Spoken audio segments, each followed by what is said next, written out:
जमाने से हमारे पुरखे बच्चों को चांद तारों की कहानियां सुनाते आए हैं। हमारे ऋषि मुनियों के लिए सौर मंडल और उसमें विचरते ग्रह कोई फैंटेसी नहीं बल्कि एक ठोस सच्चाई रही है।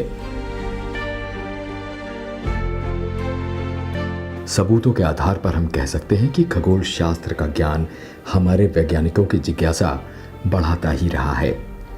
इसी सफर का एक बेहद अहम पड़ाव रहा 5 नवंबर 2013 को। But here is an intriguing question. Mangalyaan was launched from Sriharikota on November 5th. इसी दिन भारत ने अपना पहला मंगलयान प्रक्षेपित किया था। इस यात्रा को शुरू हुए 7 बरस हो चुके हैं। इससे जुड़ा एक बड़ा दिलचस्प तथ्य आपसे साझा करते हैं। सन 2011 में आई Hollywood blockbuster film Pirates of the Caribbean on Stranger Tides को बनाने में करीब $376 मिलियन लगे थे, जबकि इसके 2 बरस बाद आए भारत के मंगलयान कार्यक्रम पर महज $74 मिलियन लगे थे। दुनिया में भारत पहला देश है जो पहले ही ट्रायल में मंगलयान में सफल हुआ। और हमारे नौजवानों की बुद्धि ताकत देखिए, कितने खर्चे में हुआ। लुधियाना में अगर आपको ऑटो रिक्शा में एक स्थान से दूसरे स्थान पर जाना है तो शायद 1 किलोमीटर का 8-10 रुपया लग जाता होगा। हम मंगलयान किया, 1 किलोमीटर का सिर्फ 7 रुपया खर्चा आया। ये कोई फसाना नहीं बल्कि हकीकत थी। मंगलयान के सफलतापूर्वक कक्षा में स्थापित होने का जश्न मनाती, साड़ी पहने, बालों में गजरा लगाए खुशी से गले मिलती हमारी महिला वैज्ञानिकों की तस्वीरें जब दुनिया भर के अखबारों में छपी तो लोगों को विश्वास नहीं हुआ। ये मिथक भी टूट गया कि ये पारंपरिक परिधान वाली महिला वैज्ञानिक रॉकेट साइंस की ज्ञाता भी हो सकती हैं। यानी घर हो या स्पेस प्रोजेक्ट, कम दाम और बेहतरीन काम, प्रत्यक्ष को प्रमाण की क्या जरूरत। जिस प्रोजेक्ट में नासा ने $600 मिलियन का निवेश किया था, उसी को हमारे वैज्ञानिकों ने, फिर से आपको बता दें, सिर्फ $74 मिलियन में कर दिखाया। दरअसल देखा जाए तो मार्स ऑर्बिट मिशन यानी मॉम कहानी है कुछ ऐसे वैज्ञानिकों की जिन्होंने अनुशासन, परंपरा, निष्ठा और कर्तव्य जैसे मूल्यों को विज्ञान के साथ जोड़ा और असंभव को संभव कर दिखाया। मंगल मिशन एक शुद्ध स्वदेशी मिशन था। वैज्ञानिकों को शुरू से पता था कि उनके पास नासा या दूसरी विदेशी एजेंसियों की तरह अथाह फंड नहीं है। चुनौती यह भी थी कि इन्हें यह प्रोजेक्ट 18 महीने के अंदर करना था। इस मिशन में काम करने वाले अधिकतर वैज्ञानिकों ने इंटरप्लैनेटरी डिसिप्लिन यानी ग्रहों पर रॉकेट भेजने वाले मिशन पर काम तक नहीं किया था। इसके लिए उन्होंने एक विशेष रणनीति बनाई और काम शुरू कर दिया। सबसे अधिक संसाधन डिजाइनिंग, डेवलपमेंट और टेस्टिंग पर लगते हैं, इसलिए इसरो के वैज्ञानिकों ने उन तकनीकों का अधिकतर इस्तेमाल किया जो पहले से जांची और परखी थीं। इस तरह से लाखों करोड़ों रुपए की बचत की गई। भारतीय वैज्ञानिक ये लंबे समय से सिद्ध करते आए हैं कि दुनिया उनके हुनर पर भरोसा कर सकती है। लेकिन एक सच्चाई जो इस मिशन को दुनिया के दूसरे मिशनों से जुदा करती थी, वो थी इसरो के वैज्ञानिकों का जज्बा। जब तक मिशन मंगल चला, अधिकतर वैज्ञानिक बगैर छुट्टी लिए दिन रात काम करते रहे। कई वैज्ञानिक तो हफ्तों इसरो के लैब्स में ही रहे, घर तक नहीं गए। इनमें जूनियर और सीनियर दोनों श्रेणी के वैज्ञानिक शामिल हैं। मॉम ने भारतीय महिला वैज्ञानिकों को भी दुनिया की नजरों में ला खड़ा किया। मौमिता दत्ता मंगलयान मिशन की प्रोजेक्ट डायरेक्टर थीं। नंदिनी हरिनाथ और ऋतु करिथाल ने UR raw satellite centre Bengaluru से मिशन को संभाला था और अनुराधा टीके इसरो सैटेलाइट सेंटर में जियोसैट प्रोग्राम डायरेक्टर थीं। इस मिशन का सबसे महत्वपूर्ण पहलू था मंगल पर जीवन की खोज। इसके लिए जरूरी था कि वहां किसी ऐसे तत्व को ढूंढा जाए जो जीवन का आधार बन सके, और वो तत्व था मीथेन गैस। इस गैस को ढूंढने के लिए एक खास कैमरा बनाया गया जिसे मीथेन सेंसर कैमरा कहा गया। इस कैमरे को बनाने वाली टीम की सदर भी एक महिला वैज्ञानिक थीं, जिनका नाम है मीनल रोहित। अब आइए आपको बताते हैं कि हमारा मंगलयान था कैसा।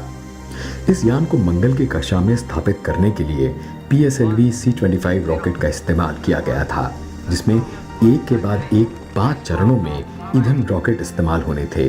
इनमें 3 ईंधन सॉलिड और 2 लिक्विड थे, और हर ईंधन कैप्सूल रॉकेट को विभिन्न चरणों में जरूरी गति प्रदान करना था। अब बात करते हैं स्पेसक्राफ्ट की।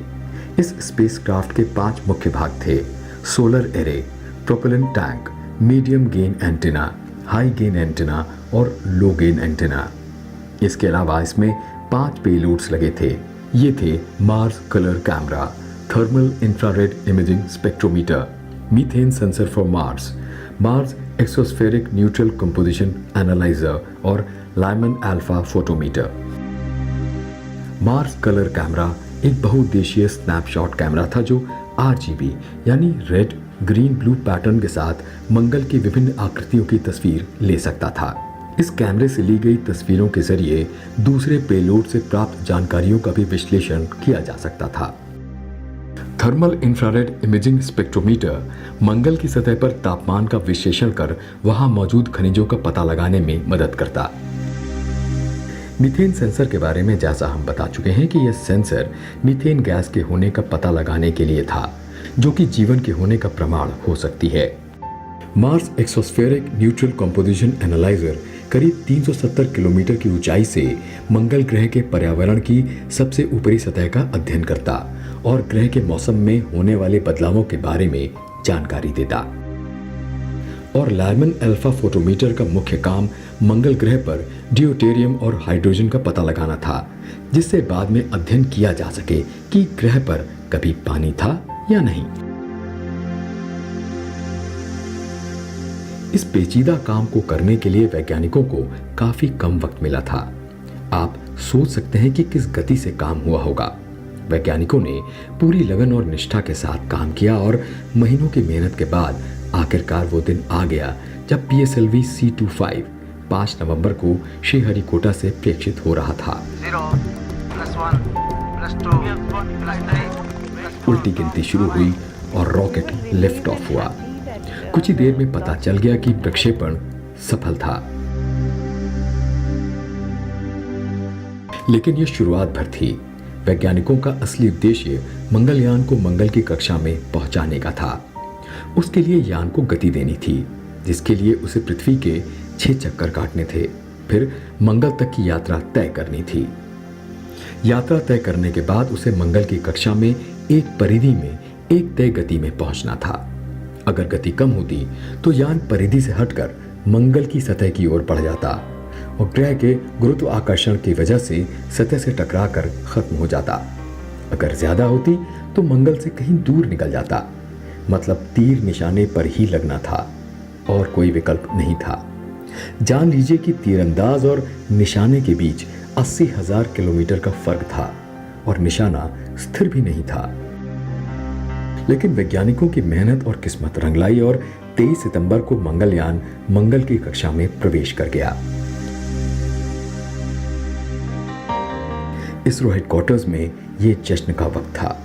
छोटे बड़े जूनियर सीनियर का भेद मिटाकर गले मिल रहे थे और पूरा देश इन वैज्ञानिकों को मंगल कामनाएं भेज रहा था।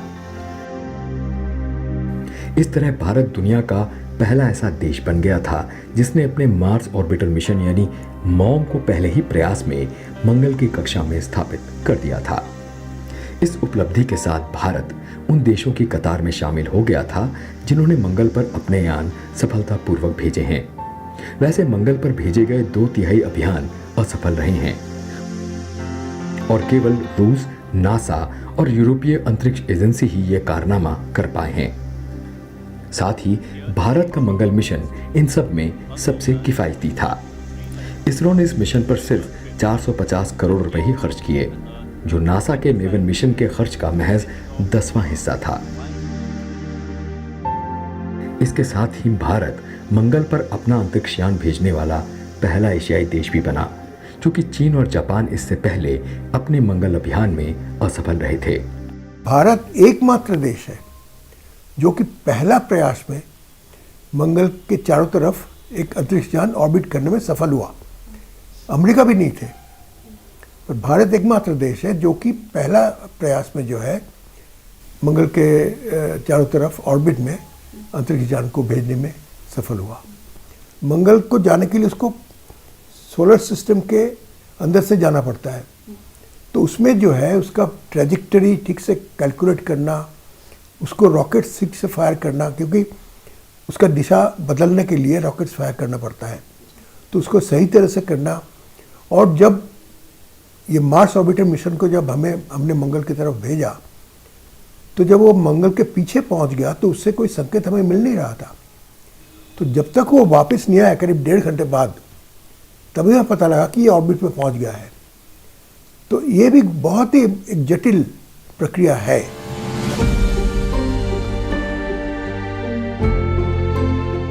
मंगलयान एक स्मार्ट स्पेसक्राफ्ट है। इसे कब क्या करना है, इसके निर्देश हमेशा पृथ्वी से नहीं भेजे जाते।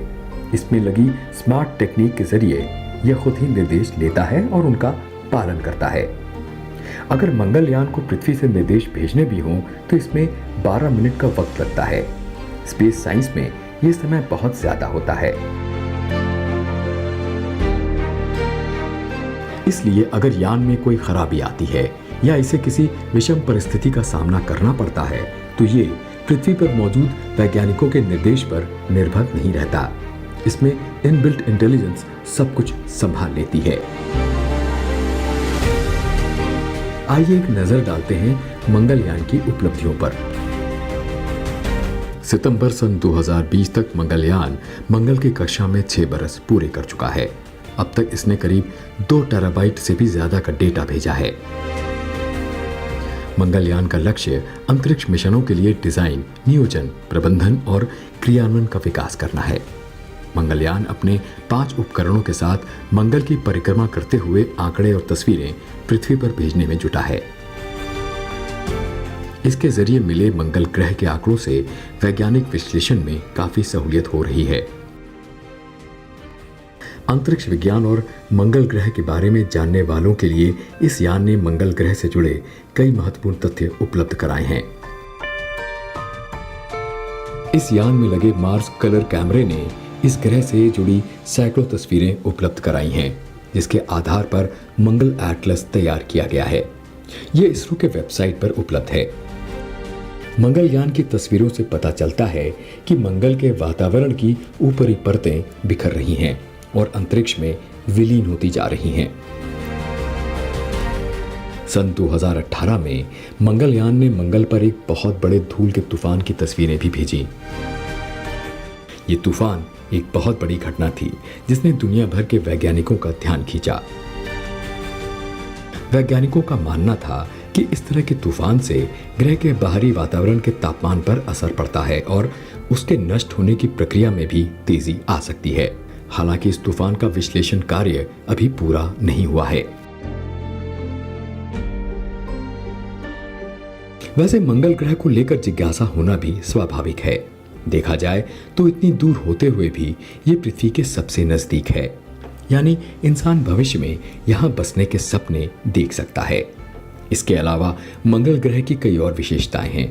यह सौरमंडल में सूर्य से चौथा ग्रह है। पृथ्वी से देखने पर इसकी आभा रक्तिम नजर आती है, इसलिए इसे लाल ग्रह भी कहा जाता है। इसका रंग और खूबसूरती हमेशा से इंसान को आकर्षित करती रही है। मंगल एक स्थलीय ग्रह है, यानी ये गैस का पिंड नहीं बल्कि ऐसा ग्रह है जिसके पास अपनी जमीन है। इसका वातावरण विरल यानी बहुत घना नहीं है। इसकी सतह देखने पर पृथ्वी के ज्वालामुखियों, घाटियों, रेगिस्तान और ध्रुवीय बर्फीली चोटियों सी ही हैं। इसकी सतह पर बड़े बड़े गड्ढे या क्रेटर चंद्रमा के समान हैं। हालांकि ये तय नहीं हो पाया है कि इसकी सतह किन तत्वों से बनी है और इसके भीतर क्या है। बहुत ज़्यादा जानकारी अभी नहीं है, सिर्फ सतही जानकारी है, उसके एटमॉस्फेयर के बारे में जानकारी है। वो बहुत ठंडा होता है बहुत ज़्यादा, और ठंडे होने की वजह से उसकी जो एक सतह है, जो क्रस्ट है, वो जब ठंडा होकर श्रिंक होता है उसका क्रस्ट, तो वो टूटता है कई जगहों से। मंगल के बारे में हमें अभी तक कई जानकारियां हासिल हो चुकी हैं। हमारे सौर मंडल का सबसे ऊंचा पर्वत ओलंपस मोन्स मंगल पर ही है। सबसे बड़ी घाटी वेलस मेरिनेरिस इसी ग्रह पर है। इसका मौसमी चक्र भी तकरीबन पृथ्वी जैसा ही है। हालांकि सूरज से दूरी की वजह से दोनों के तापमान में काफी फर्क है। 1965 में मरीनर 4 मिशन के बाद हमने जान लिया था कि मंगल पर पानी और बर्फ है। अब हम जानना चाहते हैं कि क्या यहाँ जीवन भी है, और अगर नहीं है तो यहाँ जीवन की क्या संभावनाएं हैं। मंगल का, जैसे पृथ्वी सूरज की तरफ एक साल पूरा घूम लेती है, मंगल का जो एक साल होता है, मंगल 2 साल लेता है पूरा सूरज के चारों तरफ घूमने। तो ये भी एक थोड़ा बराबर की बात है। हालांकि मंगल का चुंबकीय क्षेत्र कमजोर और अत्यंत पतला वायुमंडल यहाँ जीवन के लिए चुनौती है। मंगल के अपने 2 चंद्रमा हैं, फोबोस और डीमोस। हालांकि ये हमारे चांद जैसे नहीं हैं, ये छोटे हैं और अनियमित आकार के हैं। मंगल को पृथ्वी से नंगी आंखों से देखा जा सकता है। ये पृथ्वी के व्यास का लगभग आधा है, पृथ्वी से कम घना है। इसका सतही क्षेत्रफल पृथ्वी की कुल शुष्क जमीन से केवल थोड़ा सा ही कम है।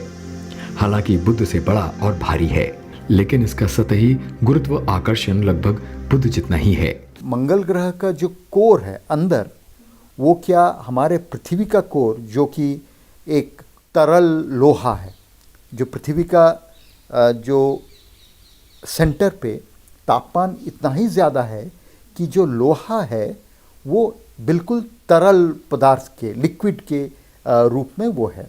और उसी की वजह से पृथ्वी का जो चुंबकीय शक्ति है, जो नॉर्थ और साउथ पोल में जो चुंबकीय शक्ति का हमें देखने को मिलता है, कंपस जिसके वजह से डिफ्लेक्ट होता है, वो चुंबकीय शक्ति पृथ्वी का है, क्योंकि जो पृथ्वी का सेंटर पे जो लोहा लिक्विड फॉर्म में है, उससे ये चुंबकीय शक्ति निकलती है। लेकिन वैज्ञानिक लोगों को अभी तक पता नहीं है कि मंगल ग्रह का जो केंद्र है, क्या वो तरल पदार्थ के रूप में है या क्या वो ठोस पदार्थ के रूप में है, ये अभी तक पता नहीं। अब तक की खोज बताती है कि यहाँ सिलिकॉन और ऑक्सीजन युक्त खनिज हैं, धातु और अन्य तत्व भी हैं, जिनसे आमतौर पर ऊपरी चट्टानें बनती हैं। इसकी सतही का बड़ा हिस्सा थोइलेटिक बसॉल्ट का बना है। ये पृथ्वी पर मौजूद एंडेसिटिक चट्टानों या सिलिका ग्लास के समान हो सकते हैं। मंगल की 2 स्थायी ध्रुवीय बर्फ टोपियां हैं। ध्रुव की सर्दियों के दौरान ये लगातार अंधेरे में रहती हैं।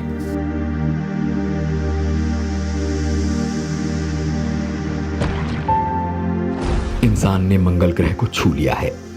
आपकी जानकारी के लिए अमेरिका अकेला ऐसा देश है जिसने मंगल पर अंतरिक्ष यान उतारने और संचालित करने में सफलता हासिल की है।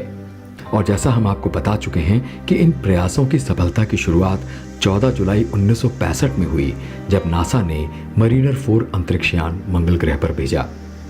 मरीनर 4 के जरिए पहली बार इंसान को किसी दूसरे ग्रह की तस्वीरें देखने को मिली।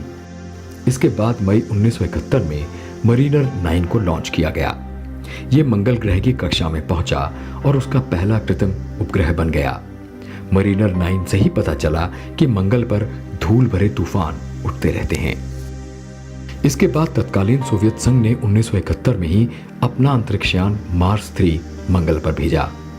यह मंगल ग्रह पर मार्स 2 के 5 दिन बाद पहुंचा था। मार्स 3 मंगल की सतह पर सही सलामत उतरा।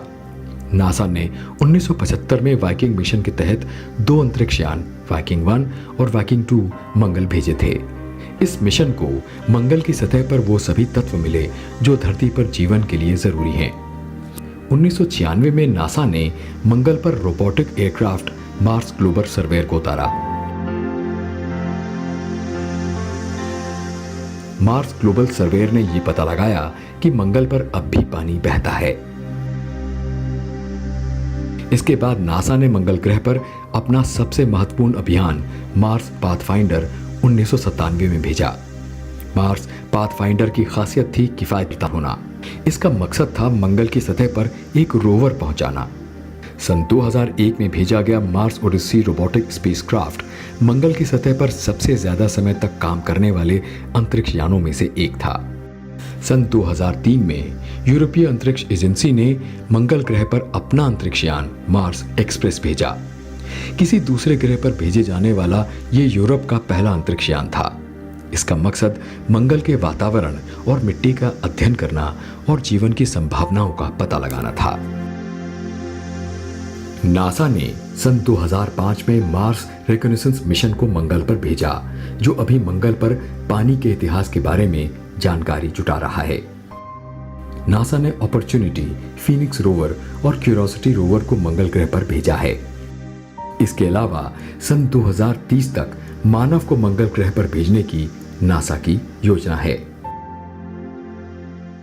पहले तो इसके पहले हुआ था फिनिक्स मिशन मंगल ग्रह का, उसके पहले क्यूरियोसिटी रोवर गया था सरफेस, वो एक रोबोटिक मिशन था, वो मूविंग रोबोट था।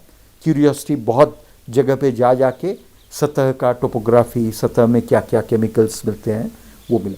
लेकिन ये जो मिशन है इनसाइट, वो एक ही जगह बैठा है, वो एक ही जगह से मेजर करेगा। इसरो सन 2021-22 में एक बार फिर मंगलयान 2 के नाम से दूसरा मंगल ऑर्बिटर मिशन अंतरिक्ष में भेजने की तैयारी में है। इससे पहले दुनिया के अनेक देशों ने मंगल के करीब पहुंचने के लिए 51 मिशन लॉन्च किए थे। इनमें से सिर्फ 21 कामयाब हुए। अंतरिक्ष जितना विशाल है, इसकी चुनौतियां इससे भी ज्यादा विशाल हैं। भारत ने इन चुनौतियों का सामना डटकर किया है। हाँ, एक दो बार असफलताएं भी हाथ लगी हैं, लेकिन ऐसे में देश ने वैज्ञानिकों को नैतिक और भावनात्मक सहारा दिया है। उन्हें याद दिलाया है कि गिरते हैं शहसवार ही मैदाने जंग में। भारत को भरोसा है कि मंगल पर उसके वैज्ञानिकों की जीत की यात्रा यहीं नहीं रुकेगी। मंगलयान 2 की यात्रा और भी दिलचस्प होगी।